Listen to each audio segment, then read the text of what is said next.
What's going on, everybody? My name is Dr. Nathan Covelski. I'm from Restoration Chiropractic in Maplewood, Minnesota. Today's topic is going to be on diabetes. You may be wondering walking into this video what a chiropractor is doing talking about diabetes, but sit tight and I'll explain everything. We're going to go through what diabetes is, what happens to the body, touch on medications, deeper problem to diabetes than no insulin production, and solutions. Let's get into it. So what is diabetes? Everyone has heard of diabetes before or either knows somebody who has it. You probably know it as something to do with pricking your finger and sugar. But what is it exactly? Diabetes, or diabetes type 2, is a syndrome that impairs the metabolism of protein, fat, and carbohydrates. Here's what I mean. When we eat food can be broken down into three basic molecules: proteins, fat, and carbohydrates. Those three molecules can be broken down even further into amino acids, fatty acids, and glucose, or in other words, sugar. This is going to be our main focus today, is glucose. Our body can absorb these small molecules to be used as energy or storage for a later time.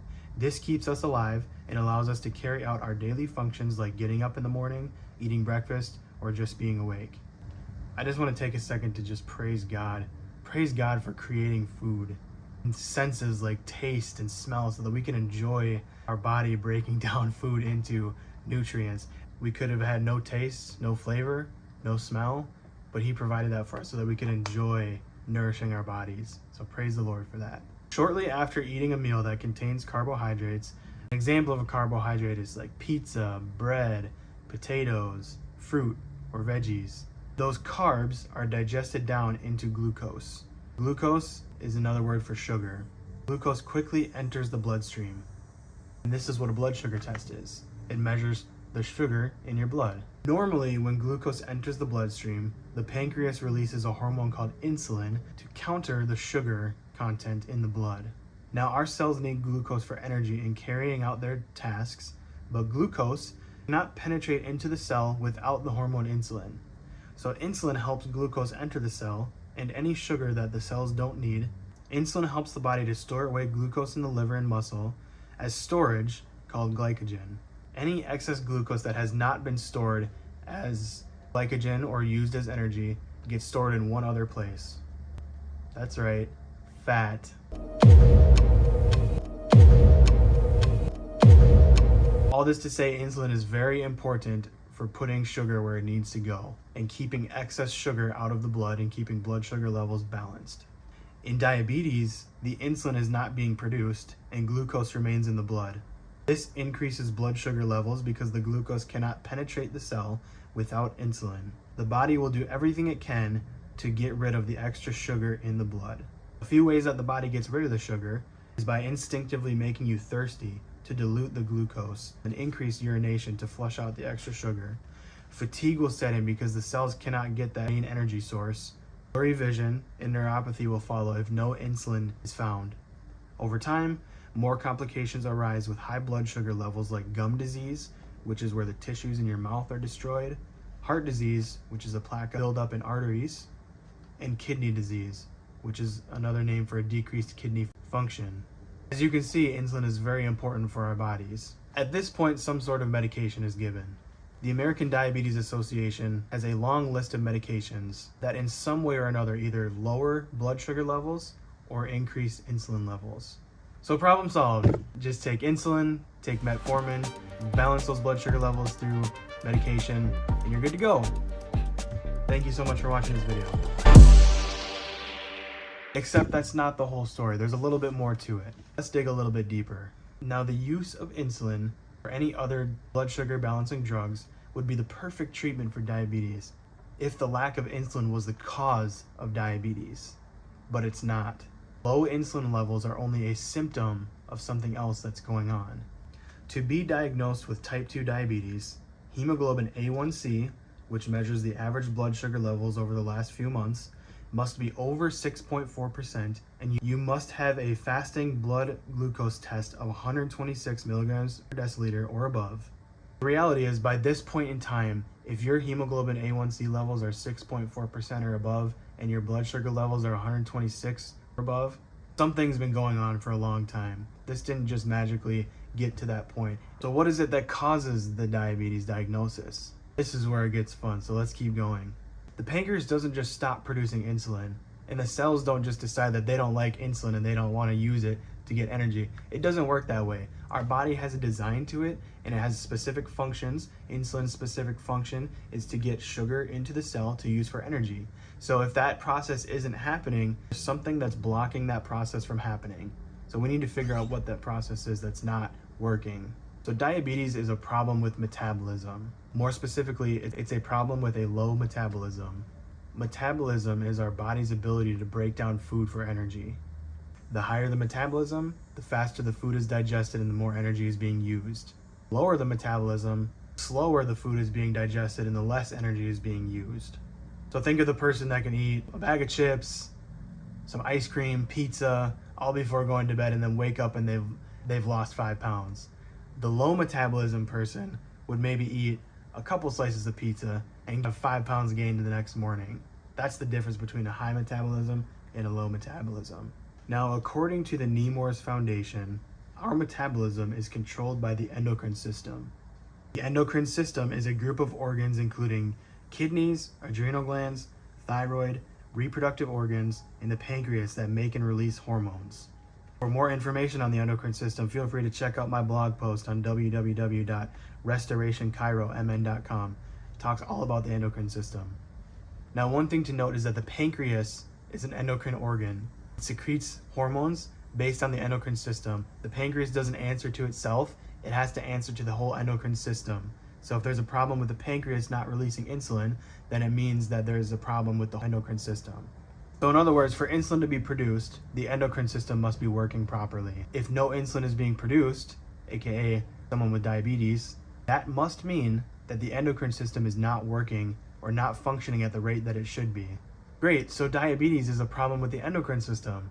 Well, fantastic. But what does that mean? How do you balance the endocrine system? How do you make the endocrine system healthy so that the pancreas can secrete insulin so that we can live? Well, we have to go one more layer deep to answer that question. Let's keep going. The endocrine system is responsible for many different bodily functions like growth, metabolism, and reproduction. We can't live without it. But believe it or not, there's one other system in our body that the endocrine system has to answer to. The endocrine system is controlled by one other system, the nervous system. The nervous system controls everything in your body. The endocrine system, muscles, breathing, wound healing, heartbeat, hormones, and insulin production. So to tie everything together, if you have diabetes, insulin is not being produced. If insulin is not being produced, then you have a lower than normal metabolism. If your metabolism is low, then that means your endocrine system isn't working. If your endocrine system isn't working, it means that there's a problem in your nervous system. So how do we fix it? Well, we have to figure out what controls the nervous system to answer that question on how to fix it. There's 2 things that control the nervous system: itself and you do. The autonomic nervous system works on its own. This is the part of your nervous system that tells your heart to beat, stomach to digest food, and your endocrine system to make and secrete hormones. The autonomic nervous system tells your pancreas to produce insulin to give your cells energy and keep blood sugar levels maintained. This is where chiropractic comes in. My job as a chiropractor is to make sure that your nervous system is in tip-top shape. Any irritation in your nervous system can result in big problems if it's not addressed. Nerves get irritated commonly at the spine, right where the spinal cord meets the nerves that go to the rest of the body. That's why chiropractors look so closely at the spine, because that's the most common area for nerve irritation to happen. Now, those nerves go out and touch everything. Like I mentioned before, the nervous system controls everything. They go out and touch every single living tissue cell of your body and tells it what to do. They branch out to your pancreas and all the other endocrine organs of your body, and it tells them to make insulin or any other hormone that your body needs at any given time. So if you come into my office and you have diabetes, my main focus is to make sure that you don't have any nerve irritation that could be linking your diabetes. Now, I know that sounds crazy, but you can't have a healthy body without a healthy nervous system. By adjusting the correct bone in your spine, the one that's causing the nerve irritation, will not only give you relief, but it'll free up that nerve and calm the nerve down to allow your body, your nervous system, to do what it's meant to do, and that's function properly. Now, it might take some time to heal. It's probably not going to be a one and done adjustment and then you're out the door, don't have diabetes anymore. It takes time, just like everything else. But just to give you hope, there's more to the body than just your insulin not being produced. There's a reason for it. It is possible to have your metabolism regulated by good chiropractic care. None of this snapping, crackling, popping, twist one way, twist the other way. No, very specific, precise adjustments. Only what's needed, and you leave everything else alone. Now, that's the beauty of the system that I do. I practice the Gonstead technique. We are very good at being specific. So if you've never had really good specific chiropractic care, I urge you to make an appointment with me. I'll leave my information in the description below. Otherwise, if you're not in the area, you can find a Gonstead chiropractor in your area. They are equipped to handle the most severe cases of the spine and many other bodily ailments. I also mentioned that you yourself control your nervous system. What I mean by that is any stress that you have going on in your life must be processed through the nervous system. Whether it's stress from work, from a high demand job, family or marriage issues, problems with friends, or maybe even a traumatic experience that you had when you were a child, something that you still hold on to and haven't quite let go yet. Whatever it is, the more stress, the more your nervous system has to process. Now, I want to circle back real quick. Something we talked about in the endocrine system, we mentioned adrenal glands. Adrenal glands are not only part of your endocrine system, but they're also part of your nervous system. They are very sensitive to stress. When you're in the middle of the woods and you see a bear and you got to get out of there, the adrenaline in your body is what helps you get out of that situation fast. Well, those adrenal glands are what's pumping the adrenaline out. Adrenaline's a hormone that gets you out of there. Now, when your nervous system has extra stress in it, extra stress to process, the adrenal glands will react to that stress, producing a hormone called cortisol. You may have heard of it before. It's also called the stress hormone. Now, cortisol is a hormone that will actually raise blood sugar. Think of what happens if cortisol raises blood sugar.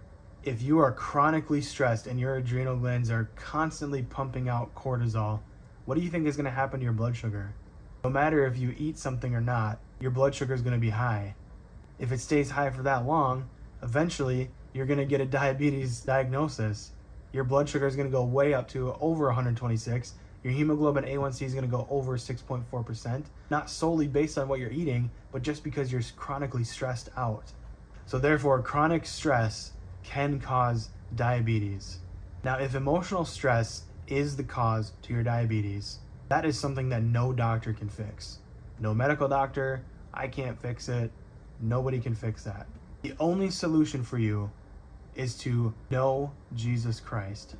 Knowing that none of us could make it into heaven on our own. He died on the cross for us, taking our place in God's punishment for our sins so that we could live eternally in heaven with him.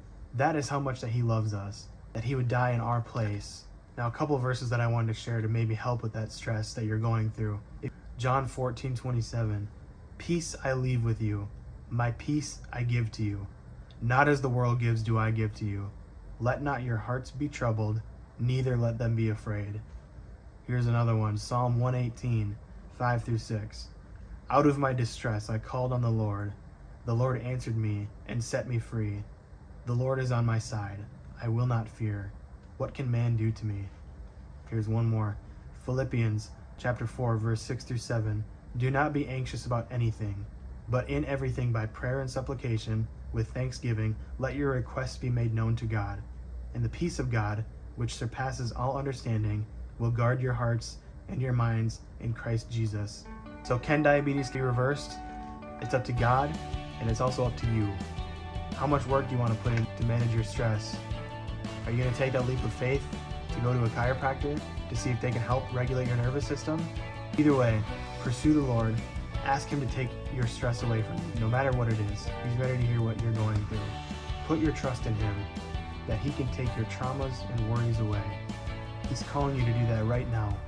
And who knows, the possibilities of being healed, whether it's diabetes or anything else, are endless. There are two other types of diabetes that I didn't cover today, type 1 diabetes and diabetes insipidus. If those interest you and you want to know more about those, let me know in the comments. Thank you for watching, and I hope this video has blessed you.